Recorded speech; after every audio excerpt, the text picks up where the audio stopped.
Au début des temps, le monde était pur, non pollué par le péché.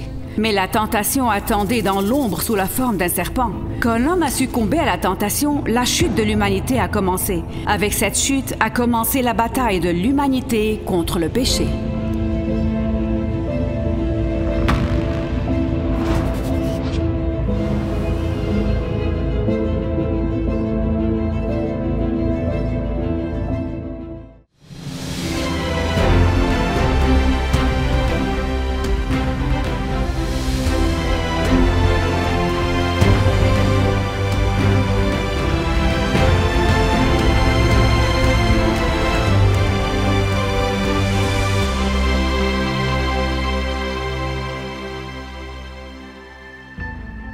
Question.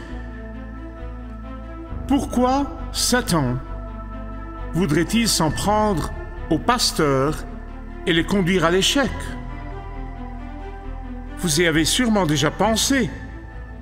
Pourquoi serait-il si préoccupé par l'idée de conduire les dirigeants évangéliques à l'échec?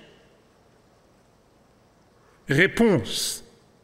Parce que Satan connaît l'importance de la structure de commandement. La structure de commandement. Écoutez-moi bien.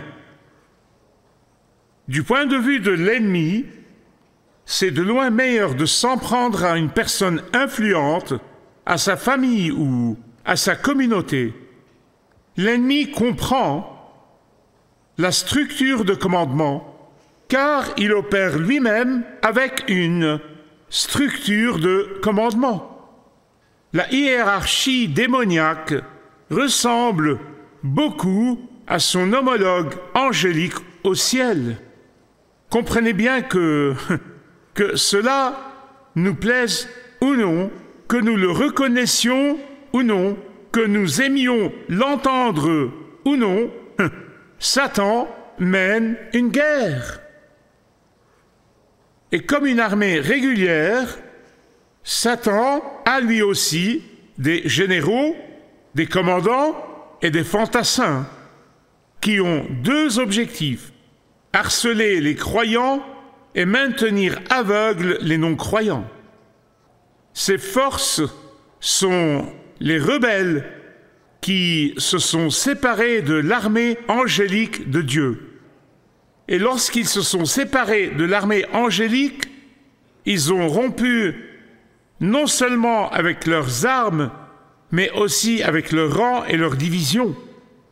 S'il vous plaît, vous devez comprendre que Satan est un imitateur. Satan n'est pas créatif. Satan a copié la structure angélique qu'il a vue au ciel lorsqu'il était Lucifer. Vous voyez, c'est comme ça que Satan opère. Pour comprendre la structure hiérarchique de Satan, il faut aller à l'original. Il faut d'abord se référer à l'original. Comprenez l'original et vous comprendrez alors pourquoi il a dû la copier. Car il n'a pas l'esprit créatif. On dit parfois à tort d'un petit bébé, lorsqu'il dort, non pas lorsqu'il hurle à tue-tête, mais lorsqu'il dort, on se dit « Oh, il est comme un ange ». Écoutez-moi, les anges sont les commandos, les bérets verts et les forces spéciales de Dieu, tous ensemble. Je voudrais donc vous donner très rapidement, cela ne vous prendra pas beaucoup de temps, 5 choses que vous devez savoir sur le royaume angélique et sur les anges. Je vais vous expliquer comment Satan a volé cette structure, la structure de commandement, et l'a copiée. Mais je vais commencer par les anges. J'aime aller droit au but. Tout d'abord, les anges ont des personnalités individuelles. Certains des plus hauts gradés de la chaîne de commandement du royaume angélique portent des noms comme Gabriel et Michel. Les anges ont non seulement des personnalités individuelles, mais ils ont aussi leur propre intellect, ils ont leurs propres sentiments et ils ont le libre arbitre. Et c'est pourquoi un tiers d'entre eux, je vais l'expliquer dans une minute, ont choisi de suivre Satan. Ils ont des fonctions différentes, ils remplissent différentes fonctions, mais leur rôle principal est d'exécuter la volonté de Dieu. Ils mettent en œuvre le plan de Dieu dans la vie de ceux qui ont soumis leur vie à la seigneurie de Jésus-Christ. Deuxièmement, les anges vivent éternellement. Le même Gabriel qui est apparu à Daniel est apparu 400 ans plus tard à Marie, la Vierge Marie. Ils ne sont pas limités par le temps ou l'espace humain. Pourquoi? Parce que les anges du royaume angélique ne sont pas épuisés par la mort. La troisième chose à savoir sur les anges, c'est qu'ils ont un corps. Ils ne sont pas comme les nôtres, mais ils ont une forme. Ils ont une forme, une apparence physique. Daniel chapitre 8, 15. Quand il a vu l'ange, il a dit « Je vis debout devant moi un être ayant l'aspect ». Ne le manquez pas, c'est un mot important. L'aspect d'un homme. L'aspect. Il n'est pas un homme comme nous, mais c'est l'aspect. Pourquoi? Parce que ces corps célestes sont totalement différents de nous. C'est un corps différent. Il est conçu pour des règles différentes et fonctionne selon des sphères différentes. Mais comme notre corps, ils ont une forme, une ressemblance, un poids, et ils sont capables de bien plus. La quatrième chose à savoir sur les anges, c'est qu'ils ont été créés en premier. Ils ont été créés avant la terre. Avant que la terre ne soit créée, avant que l'humanité ne soit créée, Dieu a d'abord créé les anges, puis la terre. Lisez Colossiens chapitre 1, verset 16. C'est par lui que furent créées toutes choses qui sont dans le ciel d'abord et sur la terre. Ceux qui disent « si je ne le vois pas, ça n'existe pas » vont paraître vraiment stupides lorsque Dieu dévoilera enfin le monde invisible à tous. Bien-aimés, écoutez-moi. Notre Dieu est le Dieu de puissance et de force, ne l'oubliez jamais. Notre Dieu est le Dieu qui commande toutes ses forces d'armée angéliques et elles agissent. Notre Dieu utilise cette chaîne de commandement. Notre Dieu est un Dieu d'ordre et chaque fois que vous voyez du désordre, vous saurez que Satan est derrière. Cinquièmement, très rapidement, les anges ont une tâche spécifique. Chacun a une tâche spécifique. Il n'y a pas deux anges identiques et il n'y a pas deux anges dont le travail soit identique. Chaque ange a sa propre tâche et mission. Protéger, préserver et servir les élus de Dieu jusqu'à la fin de notre temps. Et comme nous le savons grâce à l'histoire de Lazare et de l'homme riche, les anges nous accompagneront jusqu'à la présence glorieuse de Jésus. À chaque instant de chaque jour, des batailles invisibles se livrent au-dessus de votre tête. Satan veut nous maintenir dans l'ignorance à son sujet et au sujet de la parole de Dieu, et pourtant les anges de lumière œuvrent souvent pour repousser ces attaques contre les enfants du Dieu vivant dans cette bataille spirituelle invisible. Le psaume 91, 11 dit « Il ordonnera à ses anges de te garder dans toutes tes voies. » Je ne sais pas pour vous, cela me réjouit. Cela me réjouit. Cela me réjouit. Je suis né sans rien. Et pourtant Dieu a désigné des anges puissants pour veiller sur moi. Qu'en pensez-vous? Qu'en pensez-vous? Peut-il y avoir quelque chose de plus grand? Il les a désignés pour contrer ma folie et mon ignorance. Il les a désignés pour me guider à travers les pièges et les attaques que l'ennemi nous tend constamment. Eh bien, lisez attentivement les Écritures et vous verrez que Dieu nous a délibérément montré des exemples de la façon dont ces anges travaillent pour que nous soyons encouragés, pour que nous soyons réconfortés, pour que nous soyons sauvés, pour que nous vivions dans la foi, la puissance et la force. Dans Actes chapitre 5, verset 19, un ange vient ouvrir la porte de la prison et les disciples sortent. Dans Actes 12, 7, Hérode emprisonne Pierre. Non seulement l'a-t-il enfermé derrière des portes de fer, mais il a aussi donné des ordres supplémentaires et l'a entouré d'une protection renforcée. L'ange est entré et a dit « Pierre, lève-toi, sortons d'ici ». Et il l'a conduit directement au-delà de toutes les gardes et toutes les portes, toutes ces portes de fer. Vous voyez, lorsque Satan, comme je vous l'ai expliqué dans cette série, dans les 2 derniers messages, lorsqu'il a tenté de renverser Dieu, il a été chassé du ciel. Il a emmené avec lui 1/3 des anges. Vous vous demandez, comment a-t-il pu tromper autant de personnes? Nous ne savons pas. Un nombre énorme. 1/3 des anges. Comment a-t-il pu faire cela? Comment a-t-il pu les tromper?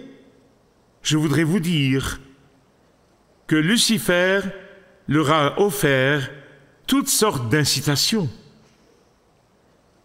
Écoutez-moi bien, Satan fait cela avec des millions de personnes maintenant. Son mode opératoire est de vous offrir le monde et de vous donner des ordures. Ses promesses, il vous promet le meilleur et vous donne le pire.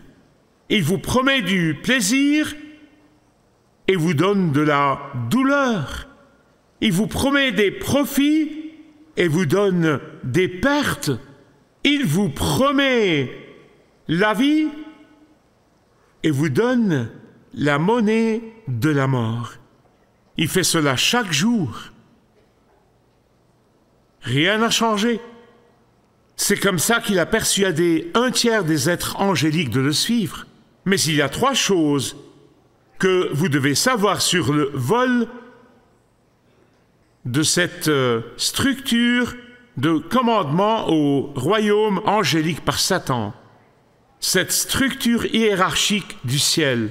3 choses, seulement 3 choses que vous devez savoir. Tout d'abord, ces forces ennemies conservent leur pouvoir divin. Lorsque Lucifer a été chassé du ciel, il a établi son royaume et un système de gouvernement ici sur terre, comme il l'avait vu au ciel. N'oubliez pas qu'il était Lucifer, l'ange de lumière qui servait le trône de Dieu.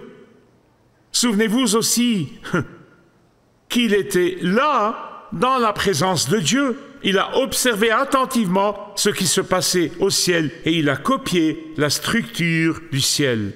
Ne manquez pas ce que je vais vous dire, d'accord? Ne manquez pas cela. Satan a peut-être perdu son innocence en tombant, mais il n'a pas perdu son intelligence. Ces anges déchus ont leur propre personnalité et caractéristiques. Ils sont immortels et ne sont limités ni par le temps ni par l'espace. La différence est la suivante. Ils adorent Lucifer au lieu de Dieu. Deuxièmement, la deuxième chose que vous devez savoir sur la structure hiérarchique de votre ennemi. Oh, mais vous savez quoi? Avant de vous dire ceci, parce que je sais que lorsque vous entendrez ce que je vais vous dire deuxièmement, certains d'entre vous seront effrayés. Vous vous souvenez de ce que je vous ai dit? La question n'est pas de savoir si vous avez peur de Satan ou non, mais si Satan a peur de vous. Je veux que chacun, au son de ma voix aujourd'hui, entame le chemin spirituel où Satan a peur de vous. N'ayez jamais peur de lui. N'ayez jamais peur de lui. Il est un ennemi vaincu. Il est un lion édenté. Maintenant, je dois vous le rappeler encore et encore et encore. Je vais continuer à vous le rappeler. Pour chaque démon qui vous harcèle, il y a 2 anges. Vous vous souvenez du tiers, les 2 tiers? Pour chacun démon, il y a 2 anges qui vous protègent, qui veillent sur vous. Et maintenant, j'aborde la 2e raison pour laquelle je voulais éviter que vous soyez effrayés ou inquiets. Satan a un agent attitré sur votre cas. Satan ne peut pas être partout à la fois. Il ne peut pas être chez vous et chez moi en même temps. Non. Alors que fait-il? Il utilise ses démons. Mais il n'y a eu qu'une seule exception. Une seule exception. Satan est apparu en personne. Je pense que certains d'entre vous l'ont déjà compris. Certains savent déjà où cela s'est passé. Lorsqu'il a tenté Jésus dans le désert, il ne pouvait pas laisser cela à l'un de ses subordonnés.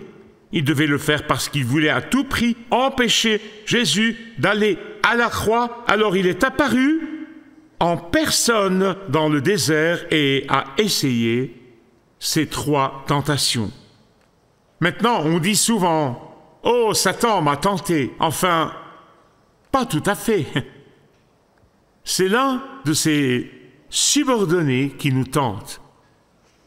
L'un de ces fantassins qui nous tente. Car lui-même n'effectue pas les opérations quotidiennes, pas plus que le PDG de ces entreprises ne répond au téléphone. Il laisse les tentations routinières à ses subordonnés. Oh, ils essaieront de nous harceler, écoutez-moi croyants, il essaiera de nous harceler, il essaiera de nous frustrer, il essaiera de nous tenter, il essaiera de nous opprimer. Et c'est pourquoi notre combat n'est pas contre quoi? Maintenant, je déteste vous le dire, mais c'est vrai. Ces démons sont consciencieux, ils sont actifs, ils sont profondément engagés dans leurs tâches. Ces démons sont disciplinés et ils sont des soldats aveuglément obéissants à Satan. Et c'est pourquoi nous devons toujours être vigilants. Toujours être vigilants. Et de nouveau, laissez-moi m'arrêter ici, car je sais que dès que vous entendez le mot vigilant, vous pensez que vous êtes censé rester assis là, à regarder autour de vous, les dents serrées. Oh, je dois être vigilant, je dois être vigilant, je dois être... Non, non, non, non, non, non, ce n'est pas la foi chrétienne. Être vigilant signifie inviter le Saint-Esprit à venir en vous et à s'y installer chaque jour. Vous renouvelez sa présence dans votre vie. Et lorsque le Saint-Esprit entrera, il vous rendra vigilant. Il vous rendra vigilant. Troisièmement et dernière chose que je veux vous dire,